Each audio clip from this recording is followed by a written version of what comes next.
Hello guys, nice to see you online again. I'm reading today one of my favourite books by Roald Dahl and it's called The Twits. So let us start. What a lot of hairy-faced men there are around nowadays. When a man grows hair all over his face, it's impossible to tell what he really looks like. Perhaps that's why he does it. He'd rather you didn't know. Then there's the problem of washing. When the very hairy ones wash their faces, it must be as big a job as when you and I wash the hair on our heads. So what I want to know is this: how often do all these hairy-faced men wash their faces? Is it only once a week like us on Sunday nights? And do they shampoo it? Do they use a hairdryer? Do they rub hair tonic in to stop their faces from going bald? Do they go to a barber and have their hairy faces cut and trimmed?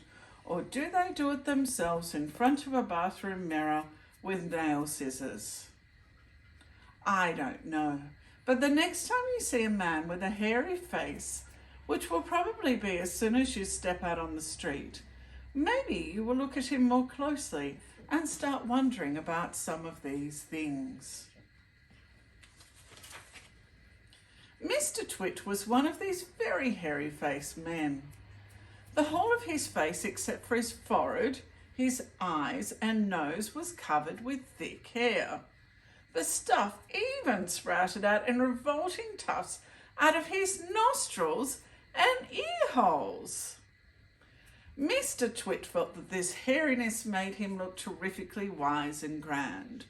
But in truth, Mr. Twit was neither of these things.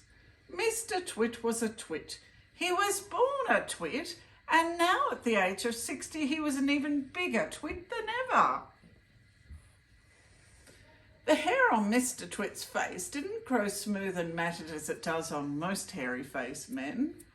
It grew in spikes that stuck out straight like the bristles of a nail brush. And how often did Mr. Twit wash this bristly, naily, brushy face of his? The answer is never.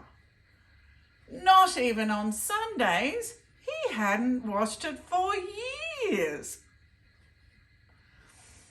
As you know, an ordinary unhairy face like yours or mine simply gets a bit smudgy if it's not washed often enough, and there's nothing so awful about that.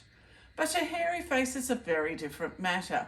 Things cling to hairs, especially food. Things like gravy go right in amongst the hairs and stay there. You and I can wipe our smooth faces with a flannel and we quickly look more or less all right again. But the hairy man cannot do that. We can also, if we're careful, eat our meals without spreading food all over our faces, but not so the hairy man. Watch carefully next time you see a hairy man eating his lunch and you will notice, even if he opens up his mouth very wide, it is impossible for him to get a spoonful of beef stew or ice cream and chocolate sauce onto it without leaving some of it on the hairs. Mr. Twit didn't even bother to open up his mouth wide when he ate, and as a result, and because he never washed, there was always hundreds of bits of old lunches and suppers sticking to the hairs around his face. They weren't big bits, mind you, because he used to wipe those off with the back of his hand or his sleeve when he was eating. But if you looked closely, not that you would ever want to, you would see tiny little specks of dried up scrambled eggs stuck to the hairs and spinach and tomato ketchup and all the other and chicken livers and all the other disgusting things that Mr. Twit liked to eat. If you looked closer still, hold your noses, ladies and gentlemen. If you peered deep into the moustachy bristles sticking up over his upper lip, you would probably see much larger objects that had escaped the wipe of his hand.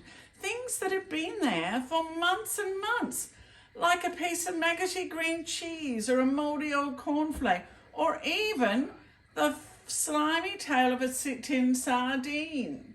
Because of all this, Mr. Twit never really went hungry. By sticking out his tongue and curling it sideways to explore the hairy jungle around his mouth, he was always able to find a tasty morsel here and there to nibble on. What I'm trying to tell you is that Mr. Twit was a foul and smelly old man.